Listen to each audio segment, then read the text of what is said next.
Hello everyone, welcome to today's mathematics class. Today we are going to start the second formula of this chapter, coordinate geometry. First formula we have done, distance formula. Distance formula is what? It gives us distance between the two given points. When the coordinates of 2 points are given, then we can find the distance between them. That formula we have derived also. Now today we are going to do the second formula, that is called section formula. What it tells us, पहली बात तो जैसे distance formula gives us the distance between the 2 points, what section formula gives us? Section formula में simple terms में बताऊं, if there are 2 points given points, remember, say x1 y1 and second point है b x2 y2, इनको join कर दो, what we get a line segment. ठीक है, we get a line segment joining two given points. Say there is any point on this segment I am telling you, say x, y. ठीक है, इसके coordinates known नहीं है, ये x1 y1 x2 y2 जो होते हैं ये नोन कोऑर्डिनेट्स होते हैं. ठीक है, ये जो x, y है ये अननोन कोऑर्डिनेट्स हैं. Now so there is point p lying on this AB. What it does now, this point P divides this AB into two parts, one is AP, one is PB. ठीक है, ये इसको इस ratio में divide करता है. What is the ratio? AP ratio. We can write this way, AP ratio PB. ये point P AB को AP रेशो PB में डिवाइड करता है. Say this ratio is M1, this ratio is M2. Then this formula, ये तो हमारी assumptions हैं. ठीक है, एक्चुअली ये फॉर्मूला बताएगा क्या हमें, हम डिराइव करेंगे अभी इसको. What this formula will tell us? This formula, section formula, will give us the coordinates of this point P. Which point? Which divides the given line segment in the given ratio. ये ratio भी हमें given होगी. ठीक है, like 2:3, 5:7, something like that. ये ratio भी given होगी और ये points भी given होंगे. ये फॉर्मूला हमें पॉइंट P के कोऑर्डिनेट्स बताएगा. Section formula tells us the coordinates of a point which divides the given line segment in the given ratio. ठीक है, this is section formula. अब हम इसको डिराइव करते हैं. जब भी डिराइव करना हो ना, कोई डेरिवेशन करनी हो, तो बेस्ट रहता है कोऑर्डिनेट ज्योमेट्री में, will do that in the first quadrant में ही रखें. ठीक है, क्योंकि कोई कोऑर्डिनेट्स का इशू नहीं रहता, सारे कोऑर्डिनेट्स वहाँ पॉजिटिव होते हैं. X axis y axis first quadrant में लिया, there are 2 points A x1, y1, B x2, y2. ठीक है, and then this is the point P x, y which divides the segment AB in the ratio AP ratio PB. Let's take AP as M1 and PB as M2. तो ये formula हमें इस point P के x और y की value देगा. This is section formula. Now let us derive. अब चलते हैं आगे. पॉइंट A से एक परपेंडिकुलर ड्रॉ करना x एक्सिस पे. तीनों पॉइंट से परपेंडिकुलर ड्रॉ करेंगे x एक्सिस पे, तीनों से. और P से करना and third from B on x axis. Remember, ये जो परपेंडिकुलर है टू x एक्सिस, ये कोऑर्डिनेट है. डिस्टेंस फ्रॉम x एक्सिस क्या होता है? That is y coordinate. तो ये y कोऑर्डिनेट भी देंगे, इनको नाम दे दें कुछ, P Q R, कुछ ऐसे दे दें नाम. ठीक है, ये तीनों परपेंडिकुलर. और एक A से पैरेलल टू x एक्सिस एक लाइन ड्रॉ करना और एक P से. ठीक है, C एंड D नाम दे देता हूँ. पैरेलल टू x एक्सिस है तो obviously perpendicular to this PQ and perpendicular to BD हो जाता है, BD या BR. सो एक हम लिख दें, let A x1 y1 and B x2 y2 be any 2 points and point P x, y divides segment AB in the ratio M1 ratio M2. What does that mean? That means AP is M1 and PB is M2, that is यहाँ लिख भी देना AP ratio PB, that is M1 ratio M2।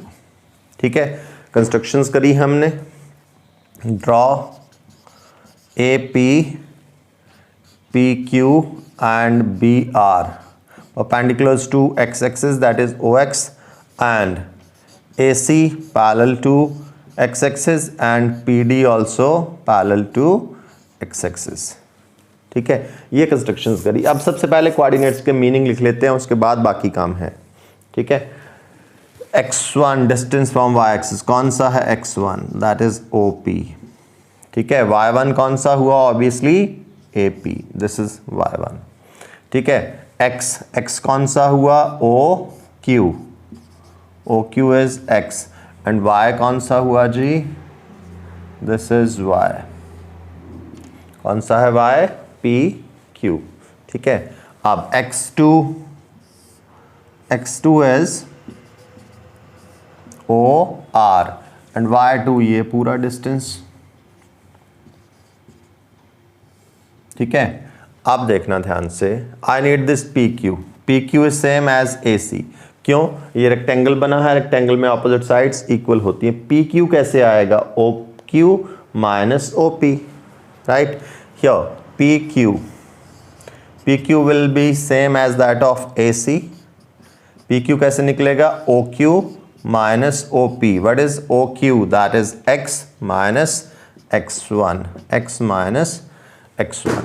ठीक है, and now AP is y1, then CQ is also y1, AP equal to CQ, both y1, then what is PC चाहिए मुझे, ये सिर्फ कोऑर्डिनेट्स का ध्यान रखना है आपने। ठीक है, PC, how we get PQ minus CQ, PQ कितना है y, और CQ is same as that of opposite sides of rectangle, ये y1 तो इतना भी y1, so what it comes, PC comes PQ minus CQ, that is y minus y1। ठीक है, हमारा ये इतना पार्ट आ गया y minus y1, और this is x minus x1, that is AC। ठीक है, और एक और ले लेते हैं, दूसरा, सेकेंडली QR वी नीड। ठीक है, एक्चुअली पता करना क्या है, ये जो दो ट्राइंगल्स बनी है ना, हमने इनको टारगेट करना है, और सिमिलैरिटी के कंसेप्ट लगा के हमारा आंसर मिल जाएगा। हमें इन ट्राइंगल्स को टारगेट करना है, तो इन ट्राइंगल्स की तीनों साइड्स हमारे पास चाहिए। ये आ गई, ये तो है, इसमें ये M2 है, ये दोनों चाहिए मुझे, बस this is I want to do. PD same as QR कैसे आएगा, OR minus OQ, so QR that is same as PD, how do we get it, OR minus OQ, OR is x2 minus OQ is x2 minus x। ठीक है, सो ये आ गया हमारा x2 minus x, PD same as QR। ठीक है, then BD, अच्छा BD can be written as BR minus DR, BR तो y2 है, DR is same as PQ, और PQ कितना है y। ठीक है, ऑपोजिट साइड्स रिमेंबर रेक्टेंगल की, तो y2 माइनस y हो जाएगा। BD can be written as BR minus DR, that is y2 minus y। ठीक है, तो ये वाला डिस्टेंस आ गया हमारा y2 माइनस y, कौन सा डिस्टेंस, BD। बस डन। नाउ कोऑर्डिनेट्स ने हमारी जो हेल्प करनी थी सो कर दी।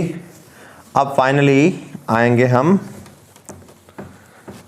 सिमिलैरिटी के कंसेप्ट पे। ये जो दो ट्राइंगल्स हैं इनको सिमिलर करना है, दे आर इजीली सिमिलर। देखो कैसे, एक 90 डिग्री का एंगल है इनमें, ठीक, और दूसरा देखना ध्यान से, ये वाला एंगल और ये वाला angle, these are corresponding angles as both are parallel to x axis, so दोनों आपस में पैरेलल हुए और ये इनका ट्रांसवर्सल हुआ।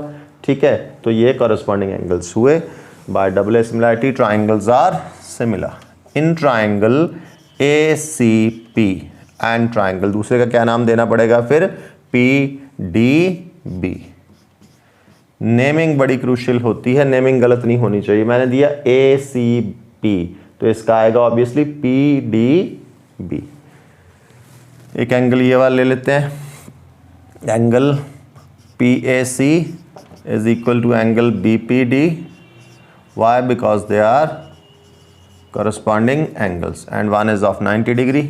Angle PCA, angle BDP, each 90 degree. ठीक है, so therefore triangles are similar. Triangle ACP is similar to triangle PDB. कौन सी सिमिलैरिटी जी? This is angle angle similarity. ठीक हो गया। अब सिमिलैरिटी में क्या होता है, सिमिलर ट्राइंगल्स में क्या होता है, the corresponding sides are proportional, तीनों की तीनों साइड्स लिख देना। So therefore first second AC over PD, second third CP over DB, first third AP over PB। This is by CPST। ठीक है, अब इन सब की वैल्यूज फिल करो यहाँ पे। AC, what is AC? x minus x1 over PD कितना है जी? That is x2 minus x1। PD is actually same, this is x2 minus x। PD is x2 minus x actually। ठीक है, ये ध्यान रखना please. PD was same as QR।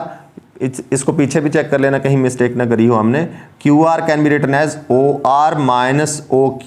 तो OR है हमारा x2 और OQ है हमारा x, तो this is x2 minus x।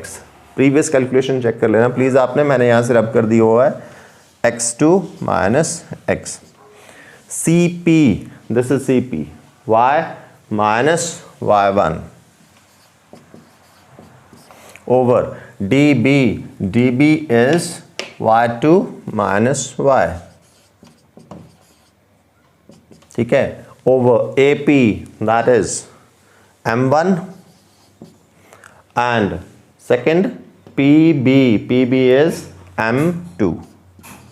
so ये आ गया मेरा finally, this is what I got. ठीक है, और यहीं से रिमेंबर मेरा टारगेट क्या है, मेरा टारगेट है x और y की वैल्यू निकालना। x और y क्या है इस पॉइंट P के कोऑर्डिनेट, सो x और y की वैल्यू निकालना is the target, right. So now यहीं से निकलेगा, अब taking first and last we'll get the value of x and then taking second and last we'll get the value of y। बस इतना सा काम करना है। अब हमने फर्स्ट एंड लास्ट लिया, x minus x1 over x2 minus x, that is m1 over m2। मैं पहले इसी को सिंप्लीफाई कर लेता हूँ, ठीक है, क्रॉस मल्टीप्लाई करेंगे। So this is m2 into x minus x1, that is m1 into x2 minus x। ठीक है, अब थोड़ा सा और कर दूँ, इसको अंदर मल्टीप्लाई कर लें, m2x minus m2x1, that is m1x2 minus m1x। ठीक है, अब यहाँ पे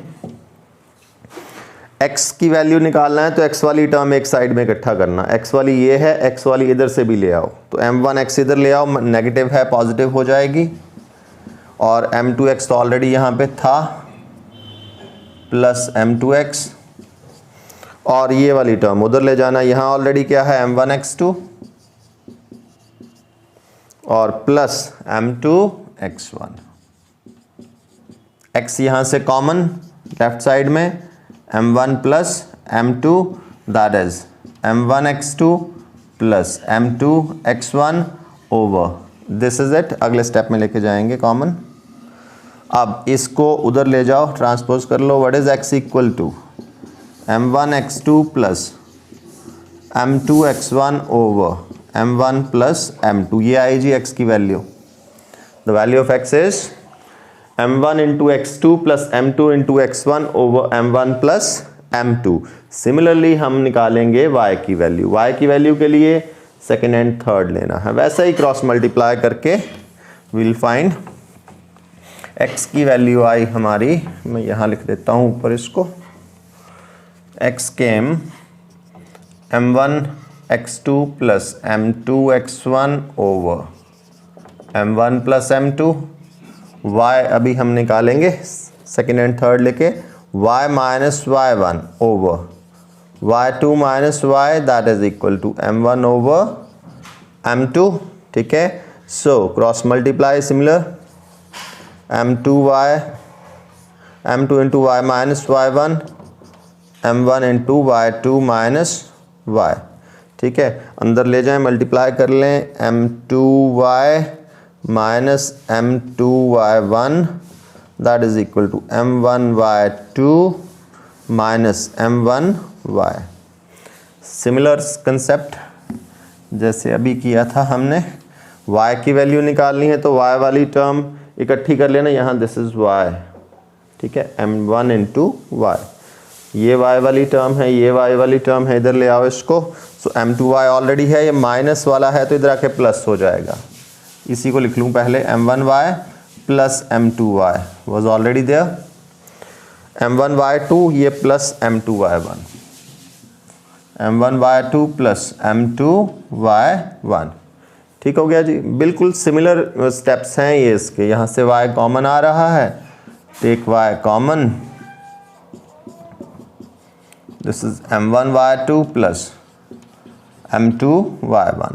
सो now we get the value of y, m1y2 plus m2y1 over m1 plus m2, this is the value of y and this is section formula, m1y2 plus m2y1 over m1 plus m2। देखो अब थोड़ा सा ध्यान से देख लेते हैं क्या, ये तो डेरिवेशन थी। ठीक है, अब हमने जब इसको अप्लाई करना है, इसको क्वेश्चंस में अप्लाई करना है इस फॉर्मूला को हमने, that is formula is very very simple. Coordinates x देखना, m1 x2 plus m2 x1, देखो एक 1 है तो दूसरा 2 है, सही। ठीक है, दोनों 1 इकट्ठे नहीं है, दोनों 2 इकट्ठे नहीं है, इतना याद रख लेना बस। तो क्या x में सिर्फ x आएगा, y में सिर्फ y आएगा, राइट। x कोऑर्डिनेट देखें, m1 इंटू x2, m के साथ 1 था तो x के साथ 2 आना है, m1 x2 प्लस दूसरा उल्टा m2 x1। ठीक है, तो क्या है numerator, m1 x2 plus m2 x1 over denominator में दोनों में सेम आएगा, m1 प्लस m2, जो दो रेशोज है ना उन दोनों को प्लस करना है, m1 plus m2 and same is y, m1 y2 plus m2 y1 over m1 plus m2। So this is the derivation of this section formula, और इसको लर्न करना तो बहुत ही इजी है, क्योंकि जब हमने अप्लाई करना है तो हमें सिर्फ ये फार्मूला x की वैल्यू पता होनी चाहिए क्या है, y की वैल्यू पता होनी चाहिए क्या है, हमने अप्लाई करना है। x1 y1 दिए होंगे, x2 y2 दिया होगा, m1 m2 दिए होंगे, सिर्फ हमें x और y की वैल्यू निकालनी है। ये फार्मूला अप्लाई करेंगे, will find the value of x।